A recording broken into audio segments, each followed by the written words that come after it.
Ondas del Misterio presenta.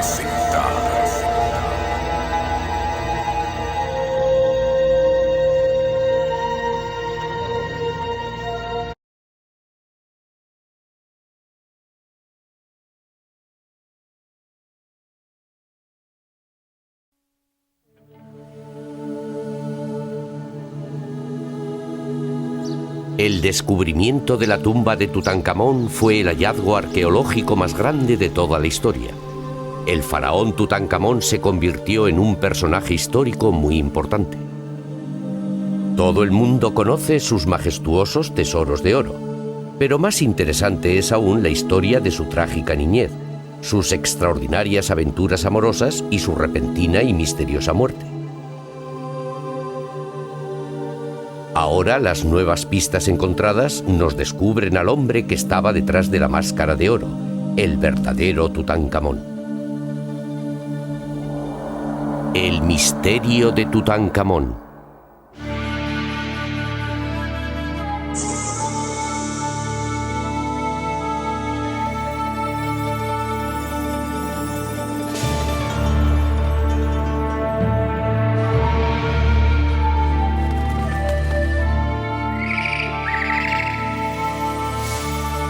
Los grandes egipcios.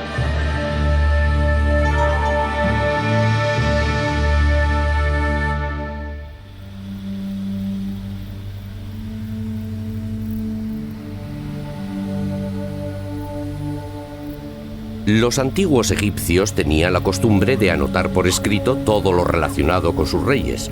Anotaban todo, las batallas, los cautivos que hacían, las ofrendas que hacían a los templos y, lo más importante, escribían sobre sus reyes.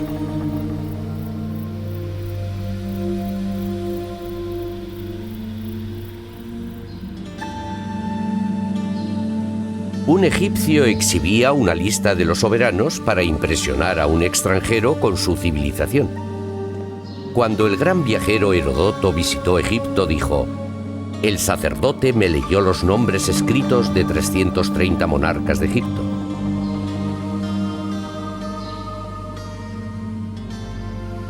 Los egipcios se sentían tan orgullosos de su larga historia que grababan los nombres de sus reyes en las paredes de los templos.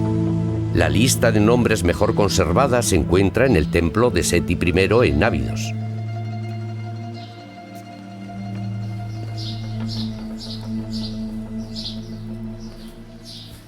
Aquí estamos en la sala de la antigüedad, donde hace 3000 años tuvo lugar un ritual religioso muy importante.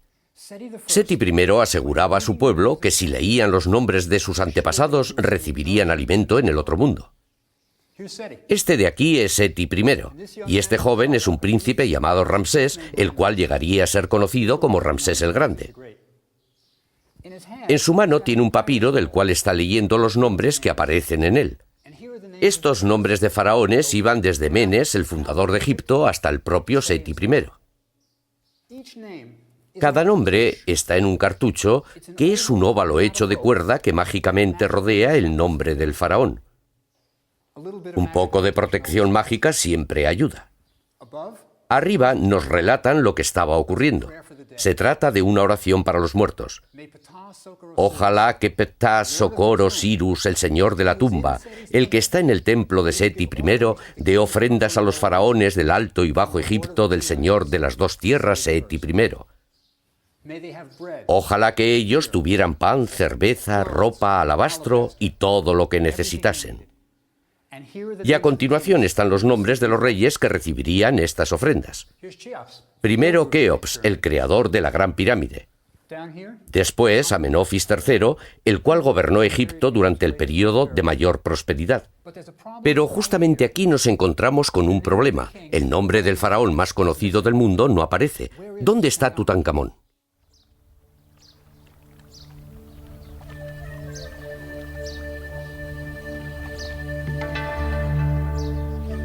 Comenzamos nuestro viaje aquí en Tebas, la antigua capital de Egipto, para poder desvelar el misterio de Tutankamón. Tebas era un lugar de mucha riqueza. Los tributos llegaban continuamente desde Oriente Próximo y el oro desde el sur.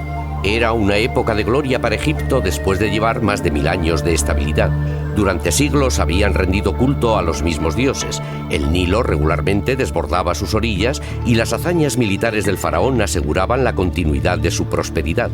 Homero, el poeta griego, escribió: Tebas de Egipto. Sus mayores posesiones yacen en sus casas. Tebas, la de las 100 puertas, 200 luchadores con sus caballos y carros estaban dispuestos a luchar por ella. Era una ciudad fascinante, y fue en aquella época en la que Egipto disfrutaba al máximo de su gloria cuando tuvo lugar la conversión religiosa del faraón Akenatón.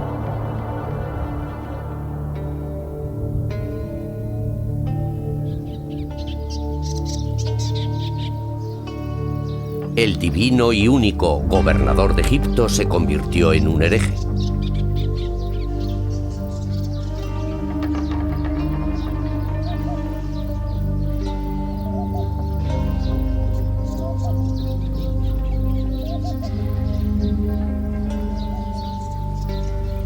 Todos los dioses a los que habían adorado hasta entonces fueron reemplazados por uno solo, el dios del sol, Atón.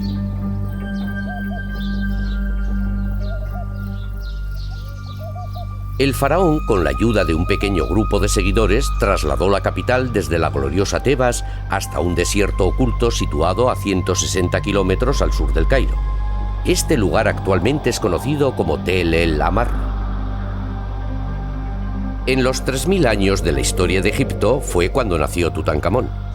El faraón Akenatón comenzó a construir su nueva ciudad colocando señales que indicaban los límites de la ciudad. Dentro de estos límites, el faraón proclamó que solo existiría un único dios, Atón, el dios del sol. Atrás quedaban todos los dioses a los que habían adorado los egipcios durante generaciones. Ya no rendirían culto a Osiris, el dios de la muerte, o a Anubis, el dios de la momificación con cabeza de chacal. También quedaban atrás a Thor, la diosa de la música y del amor, y Bes, el enano con cabeza de león que tocaba la pandereta. Solo podrían adorar a un dios, Atón, el dios del sol, cuyos rayos daban la vida a todo.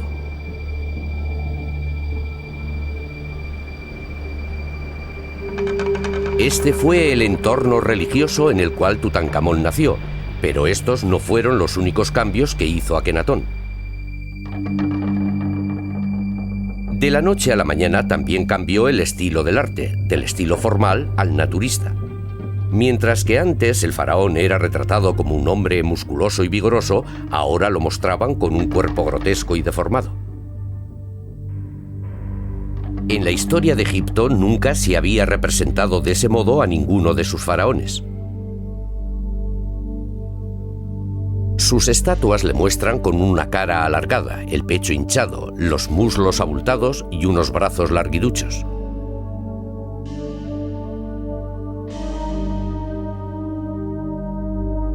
Incluso la esposa del faraón, la famosa Nefertiti, era retratada con unos brazos delgados y un cuello demasiado largo. Sus 6 hijas, las princesas, las representaban con cabezas hidrocefálicas deformes y con cráneos abultados en la parte de atrás. Cuando los primeros egiptólogos descubrieron estas grotescas estatuas, intuyeron que en esa época se había producido un cambio importante. Más sorprendente aún era el modo en que la familia real era retratada junta. Se les representaba en escenas íntimas besándose y tocándose. Akenatón a menudo le retrataban sujetando en sus rodillas a una de sus hijas en un momento familiar tierno. Tradiciones que durante siglos habían tenido, repentinamente habían sido borradas. Akenatón también cambió el sistema político que hasta entonces había tenido tanto éxito en Egipto. En el pasado, el dominio de Egipto sobre Oriente Próximo se había logrado gracias a un gran ejército permanente conducido por el faraón. Con el rey a la cabeza, este ejército tradicionalmente se encaminaba hacia países extranjeros para conquistarlos y así extender las fronteras de Egipto. Después de que el ejército hubiera conquistado una nueva tierra, volvían con todos los objetos de valor que habían encontrado y les amenazaban con volver si no enviaban anualmente tributos a Egipto. Este era un sistema muy sencillo, pero convirtió a Egipto en un país muy rico. Akenatón se negó a hacer todo eso, simplemente era algo que no le interesaba. En su aislada ciudad, él se dedicaba a adorar al dios Atón y pasaba el tiempo con su esposa Nefertiti y sus niños. Akenatón cambió el papel de líder político que tradicionalmente tenía el faraón por uno religioso. Esta fue una época memorable para Egipto y en este turbulento mundo nació Tutankamón. Al otro lado del río de Amarna, unos excavadores descubrieron una inscripción que afirmaba que el padre de Tutankamón era faraón. ¿Pero cuál de ellos? La respuesta a esta pregunta la encontramos en un lejano valle en el que Akenatón construyó su tumba. Aquí es donde vamos a descubrir al verdadero Tutankamón, el hombre que había detrás de la máscara de oro. La respuesta la encontramos en esta vieja pared. Es difícil apreciarlo, pero fijándonos con detenimiento desvelaremos algunos de los misterios de la historia de Egipto. Esta escena representa la muerte de alguien de la realeza. Como podéis ver aquí arriba hay un bebé en el regazo de su niñera. Y por aquí tenemos un portador de abanicos, lo cual indica que se trata de un nacimiento real. Aquí tenemos a Akenatón y Nefertiti lamentándose. Se están arrojando arena en la cabeza, ya que ese era el modo de demostrar su tristeza en esa época. Esta es la cama en la que murió la princesa y aquí está ella. La muerte de esta princesa permitió a Jeffrey Martin, uno de los mayores egiptólogos del mundo, hacer un importante descubrimiento.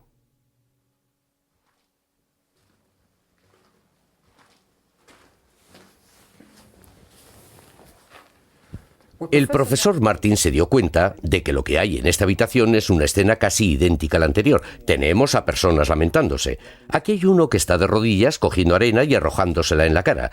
Pero esta vez no se trata de la muerte de ninguna de las princesas, sino de la muerte de una de las concubinas del faraón llamada Illa.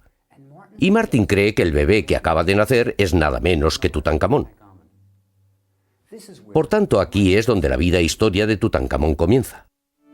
Para Tutankamón, que creció en una apartada ciudad, la vida debía ser muy agradable ya que todos los niños eran muy queridos en Egipto. Los egipcios llevaban a Tutankamón todos los días al templo para que rindiera culto al dios Atón. Todo ello en una atmósfera de amor y tranquilidad. El dios Atón era único para Tutankamón ya que no tenía ningún aspecto negativo. No era un dios con mal genio ni tampoco perseguía castigar a los niños traviesos. Por lo que encontramos dentro de la tumba de Tutankamón podemos deducir algunos de los aspectos sobre la personalidad de este joven rey. Por lo que parece le gustaba bastante el vino, ya que fue enterrado con casi 3 docenas de jarras de excelente vino. En aquella época la gente corriente bebía cerveza, el vino estaba reservado para las clases sociales altas, así que la bodega que Tutankamón se llevó consigo al otro mundo era todo un tesoro. Pero todos estos lujos eran solo una pequeña consolación por las tragedias que pronto sufriría el joven rey. Mientras Tutankamón crecía, uno de los más ambiciosos y astutos miembros de la corte iba ganando poder. Su nombre era Ay. Su tumba, situada en los acantilados del este de Amarna, es la más grande de todas las tumbas de nobles. Ahora aquí tenemos a Ay.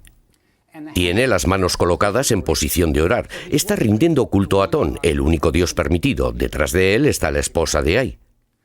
Ella tiene puesta una bonita peluca, un cucurucho de incienso en la cabeza y tiene las manos en la misma posición que él. Ambos están rindiendo culto al dios Atón. Ahora, si quieren ver cómo se recompensaban las oraciones a Atón, vengan por aquí.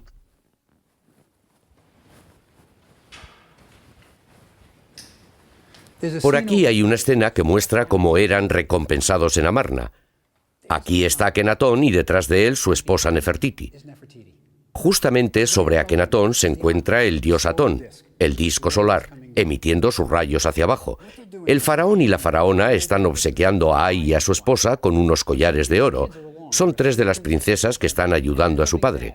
Una de ellas tiene una bandeja de collares de oro, la cual está entregando a su madre. Podéis preguntaros en qué época fue grabada esta pared, ya que tan solo aparecen 3 princesas y Akenatón y Nefertiti tenían 6.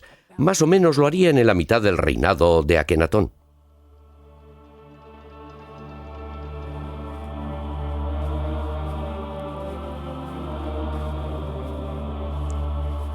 Pero Amarna escondía un misterio.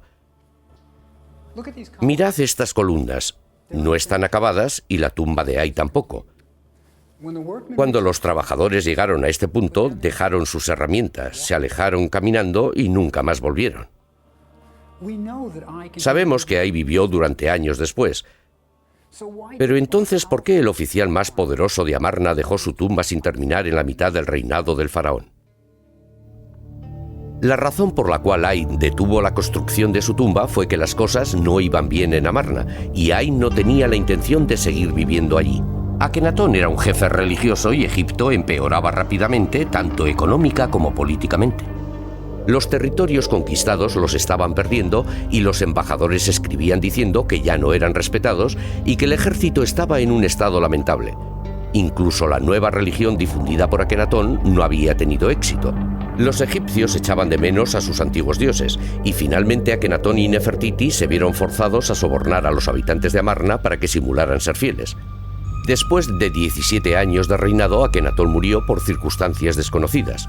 Nefertiti dejó de ser mencionada poco antes de la muerte de Akenatón, con lo cual lo que suponemos es que ésta también murió.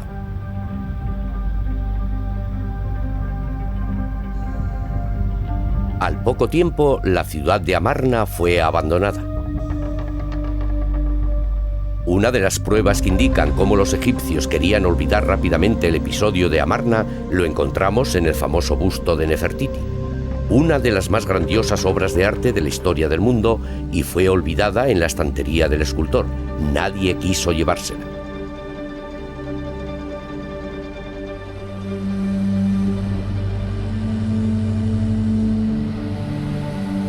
Entonces Egipto ya no tenía ni un rey ni tampoco una reina. El pequeño Tutankamón se casó con su hermanastra Ankesenamen, la cual solo tenía 11 años. De esta forma, el joven Tutankamón, el único varón heredero, se convirtió en faraón. La revolución de Akenatón simplemente fue un cambio demasiado rotundo para lo conservador que era el pueblo egipcio. Así, Tebas, con sus 2 grandes templos, se convirtió de nuevo en la capital de Egipto. Entonces miles de sacerdotes, olvidados durante los 17 años que duró el experimento de Amarna, pudieron finalmente volver a sus rituales y rendir culto a los dioses del antiguo Egipto. Tutankamón, acompañado de su nueva esposa Ankesenamen, se alojó en el palacio de sus antepasados. Imaginad lo que debió suponer para el joven Tutankamón el hecho de ser arrancado del único hogar que él había conocido y de que le llevaran a una ciudad desconocida para él. Así, en esta cámara real, un huérfano de solo 11 años llamado Tutankamón comenzó su reinado como el rey del Bajo y Alto Egipto, el señor de las 2 tierras. Pero con esa edad, el joven Tutankamón no tomaba las decisiones de Estado. Seguramente sería Ay, que había sido ascendido a virrey, el oficial con mayor grado, el que estaba decidiendo el destino de Egipto.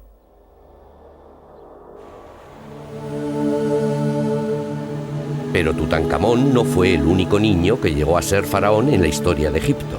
Una carta escrita 1000 años antes por un joven rey nos recuerda que aunque Tutankamón fue el rey del Bajo y Alto Egipto, él también fue un faraón. Durante el reinado del joven Pepi II, el virrey Tunubia le escribió una carta para decirle que volvía con un pigmeo. Pepi se alegró tanto con la noticia que le envió a Tunubia una carta dándole instrucciones.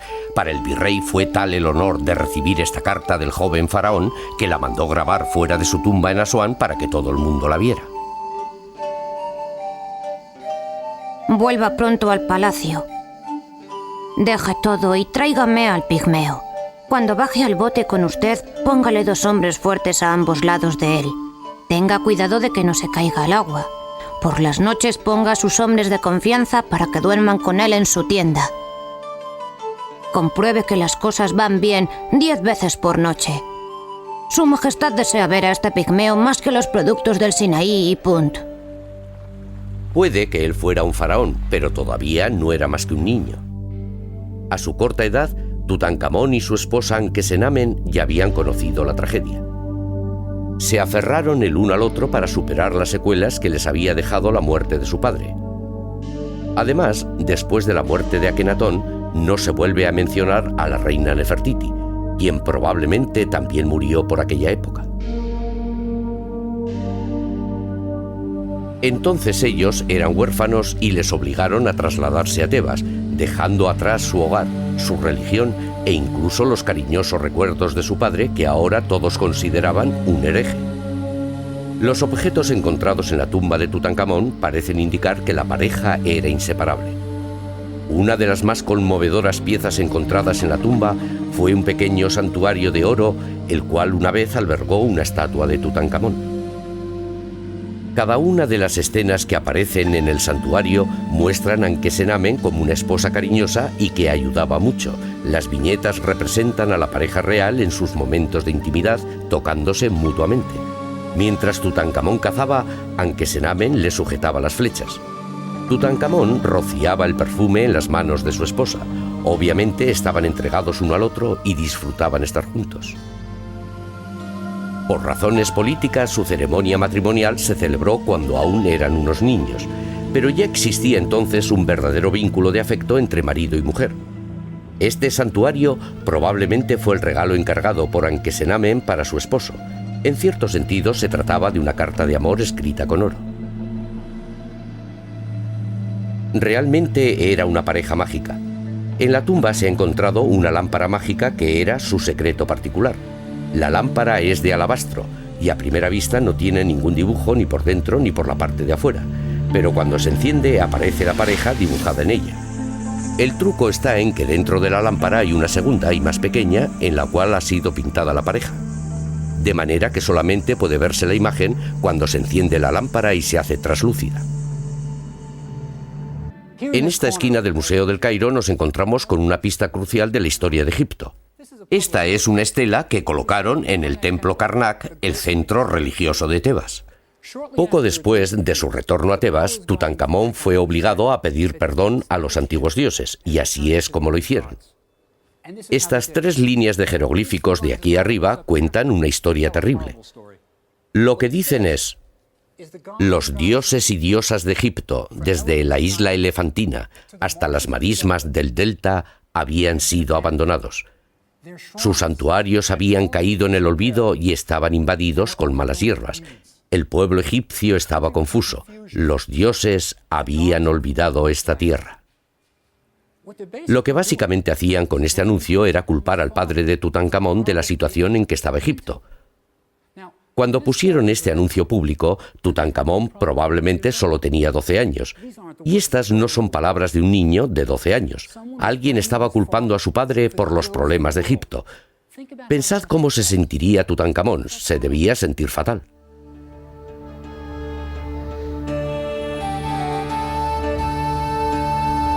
Una de las primeras cosas que hizo Tutankamón cuando volvió a Tebas fue terminar un monumento que había comenzado su abuelo Amenofis III.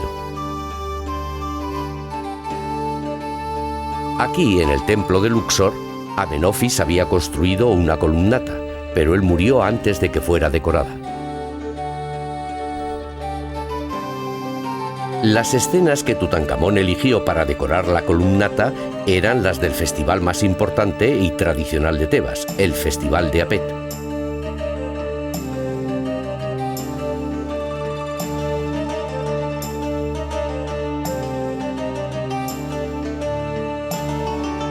Apet era el nombre que los antiguos egipcios dieron al templo de Karnak.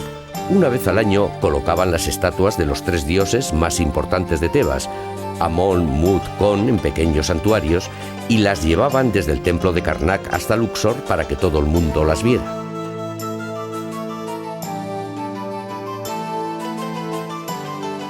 Había procesiones y mesas apiladas con trozos de carne como ofrendas a los dioses.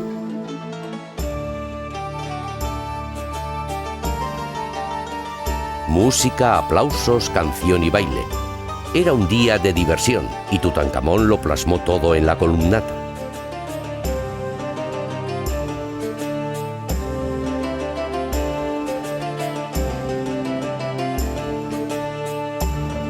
Tutankamón también participaba y hacía ofrendas a los dioses.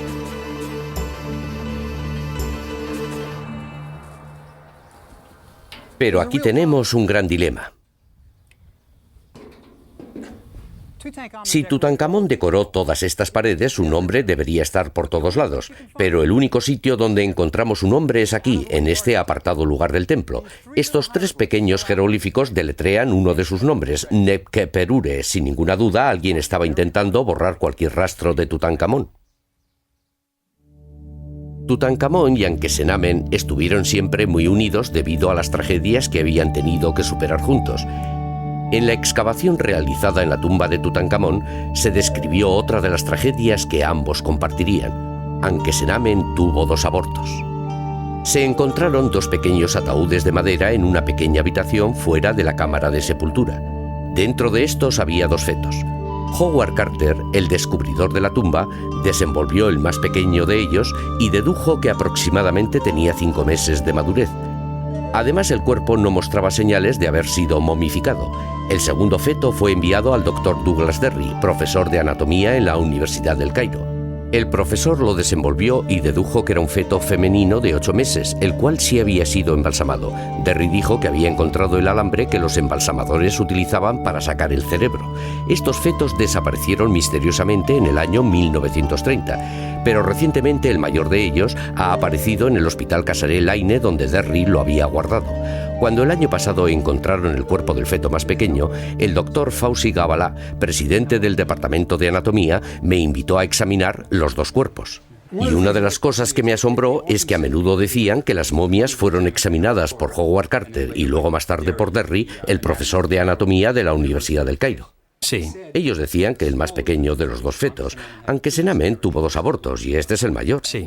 Dijeron que el más pequeño no fue momificado ya que no habían visto ninguna incisión en la parte inferior del abdomen, pero echemos un vistazo por aquí. El más pequeño de los fetos desafortunadamente se ha degenerado mucho, pero encontramos resina en la parte inferior de la cavidad abdominal. La incisión en sí misma no la vemos debido a la degeneración del cuerpo. Y esta resina tiene el mismo color, la misma textura y la misma apariencia que la que encontramos en el otro feto. Sí, claro. Pero el lugar de la incisión no está claro debido a la degeneración del cuerpo. Es muy frágil. Sí, muy frágil. Pensad en la habilidad que tenían que tener los antiguos embalsamadores trabajando en esta diminuta y pequeña niña. Probablemente intentaron sacar los órganos internos a través de una incisión abdominal. Estos egipcios eran increíbles. Hay una masa de lino mezclada con el área oscura de resina. Sí. Esto indica que debería haber sido embalsamada o algo así. Fue momificada sin ninguna duda.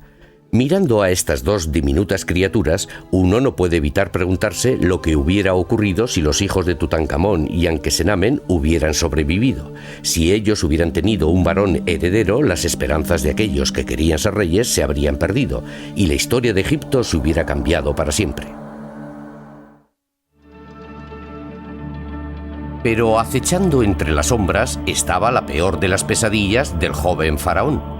Poco después de que Tutankamón fuera coronado rey, Ay se convirtió en virrey de Egipto. Indudablemente, Ay ejercía una gran influencia sobre Tutankamón y las decisiones que éste tomaba.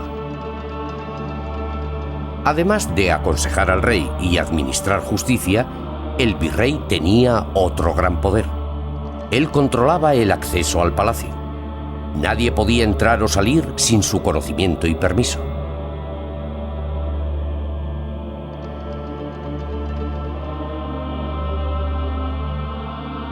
Entre los servidores de Ay estaban aquellos que estaban dispuestos a hacer tanto el bien como el mal, con tal de complacerle.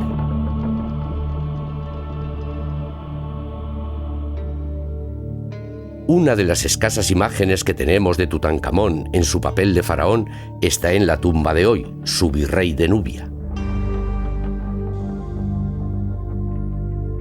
Aquí tenemos al joven rey desempeñando sus deberes oficiales.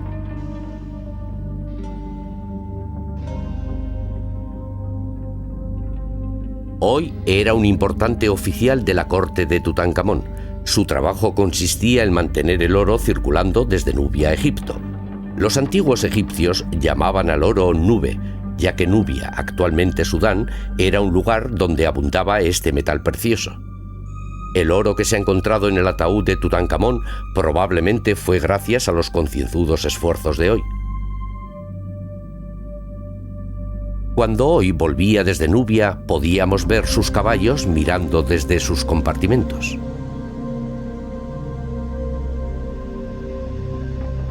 En la decoración de la tumba de hoy predominan las representaciones de los ciudadanos de Nubia llevando los tributos a Tutankamón.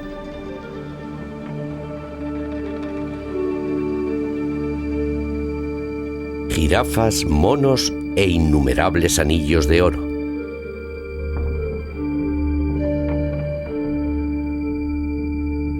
En la época en que hoy fue enterrado, Tutankamón era un joven capaz de pensar por sí mismo y que quizá ya no quería seguir siendo manipulado más tiempo por ahí.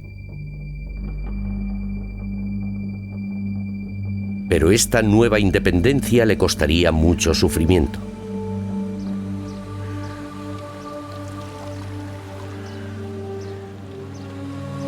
Entonces, de repente, con tan solo 20 años, Tutankamón murió misteriosamente. Su cuerpo fue momificado, transportado al otro lado del río hasta la orilla oeste, el lugar de los muertos, y allí fue enterrado junto con otros faraones egipcios en el denominado Valle de los Reyes.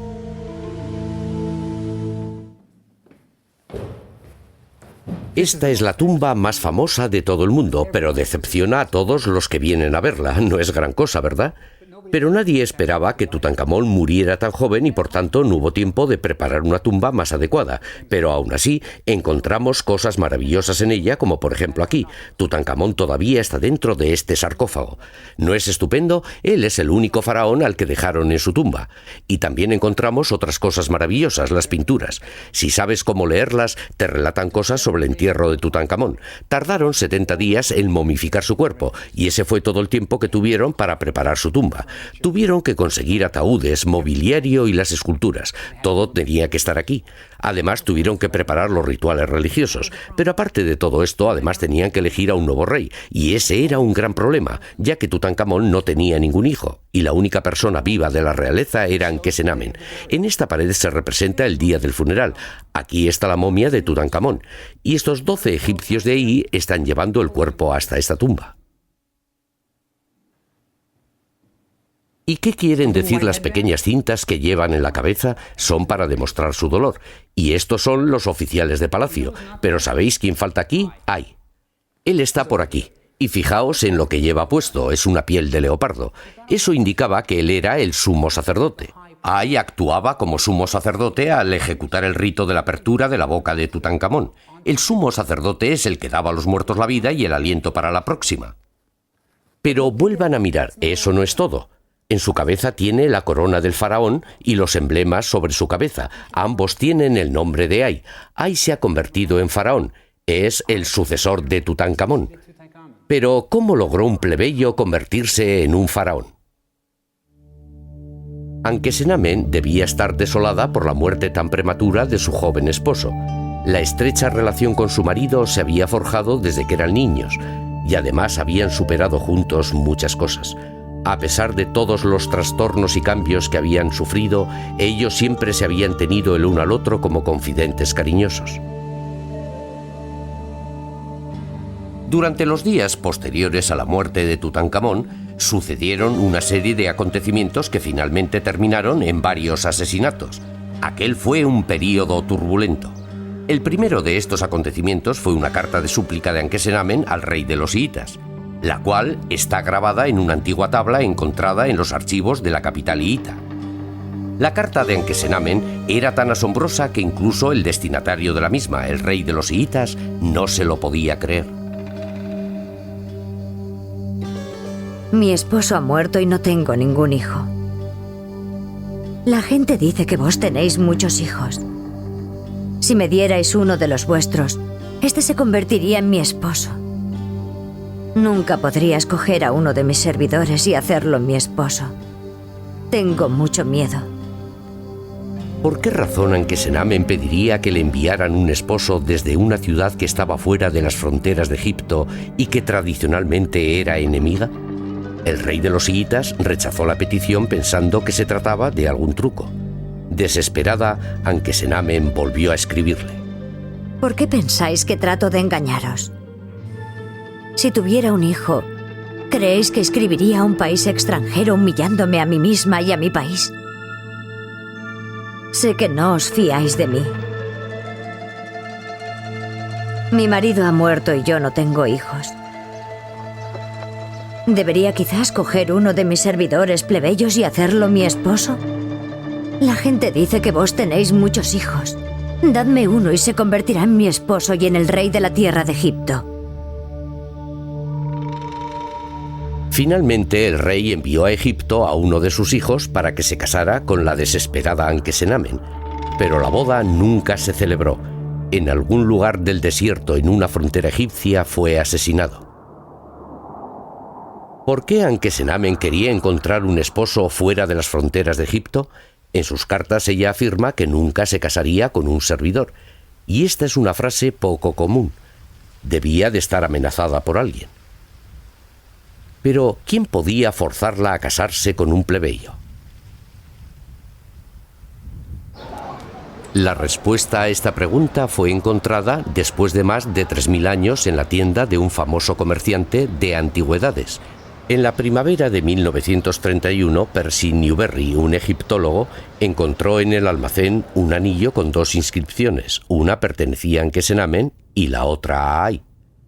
Newberry inmediatamente escribió a Howard Carter contándole su hallazgo. Mi querido Carter, te interesará saber que acabo de encontrar un anillo que tiene la inscripción de Ankesenamen junto a la del rey Ay. Esto solo puede indicar que el rey Ay se casó con Ankesenamen, la viuda de Tutankamón. El viejo Ay era el plebeyo al que Ankesenamen quería evitar tan desesperadamente. Sus urgentes cartas al rey de los hiitas, el anillo descubierto por el profesor Newberry y las escenas de Ay en la pared de Tutankamón confirman que Ay sucedió a Tutankamón en el trono como rey de Egipto al casarse con la joven y asustada viuda. ¿Qué le ocurrió a Ankesenamen después de su matrimonio con Ay? Cuando el profesor Newberry descubrió el anillo que probaba el matrimonio entre el anciano Ay y la joven Ankesenamen de tan solo 21 años, escribió a Howard Carter. ¿Hay alguna posibilidad de que vengas al Valle del Oeste para ver la tumba de Ay? Si vienes, hay algo muy interesante que me gustaría enseñarte. En una de las paredes de la cámara del sarcófago aparece la imagen del anciano rey Ay con la reina Tey detrás de él. ¿Hay alguna pista de quién es la figura que está detrás de la reina Tey? ¿Y es este cartucho suficientemente grande para poner en él el nombre de Ankesenamen? Si Ankesenamen hubiera estado viva cuando Ay murió, unos 3 años después de casarse, debería aparecer en las paredes de su tumba. Así que lo que tenemos que hacer es mirar en la tumba de Ay para encontrar pistas sobre el destino de Ankesenamen.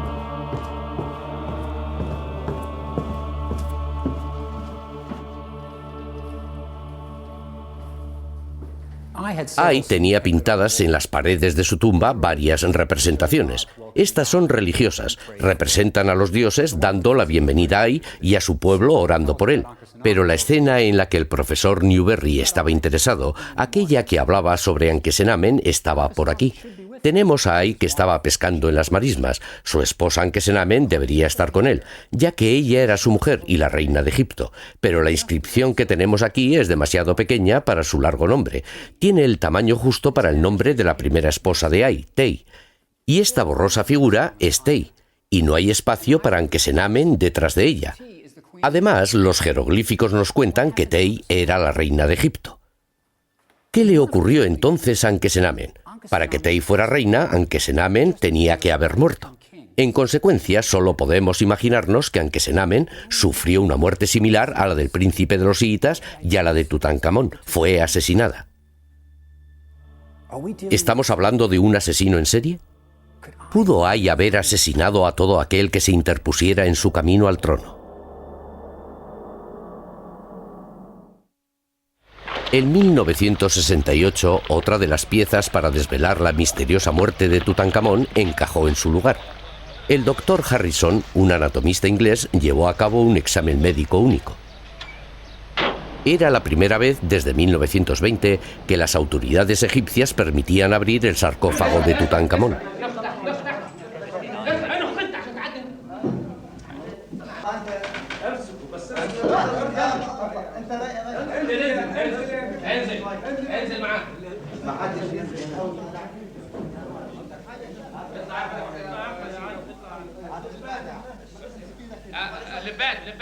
Los turistas observaban asombrados mientras descubrían el cuerpo de nuevo.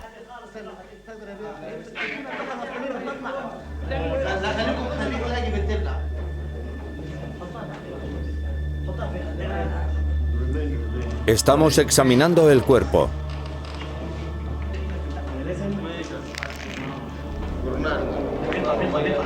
Para entonces ya se disponía de aparatos de rayos X, y por primera vez el cuerpo de Tutankamón fue expuesto a los rayos.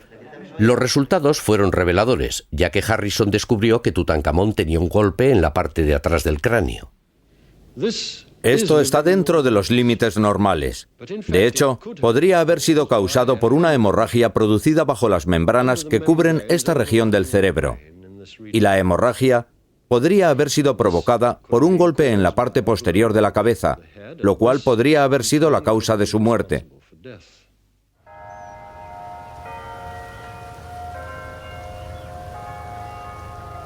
Desde que Harrison llevó a cabo esta investigación hace 30 años, nadie ha vuelto a revisar los resultados obtenidos.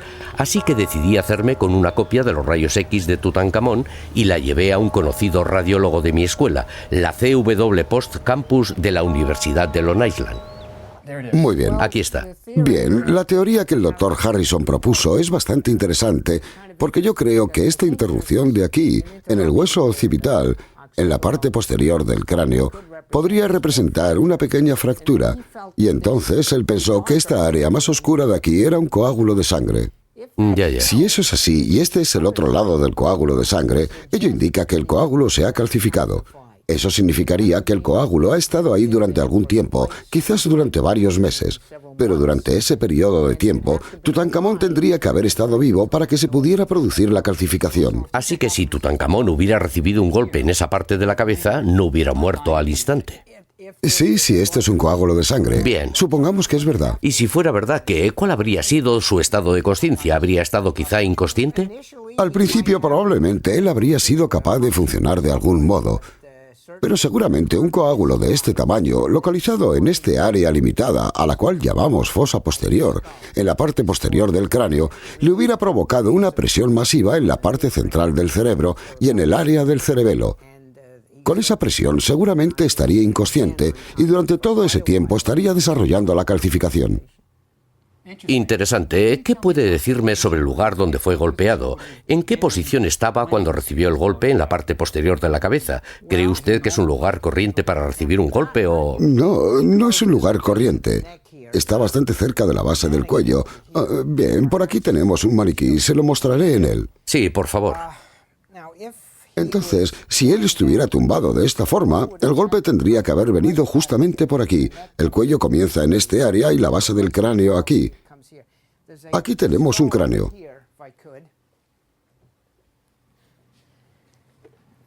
Si le ponemos en la misma posición, el cuello, la espina cervical estaría aquí, y el área donde creemos que está la fractura está justamente por aquí. Así que el golpe tendría que haber venido más o menos por aquí. Así que él podía estar durmiendo cuando recibió el golpe.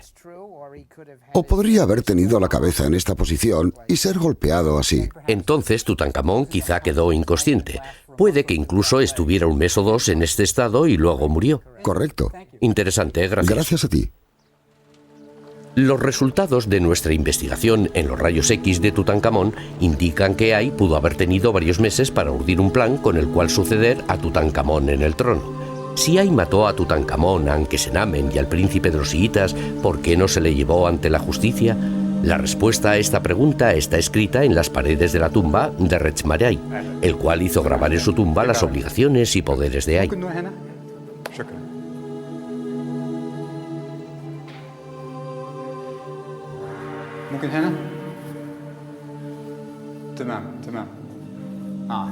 En estas palabras está la clave.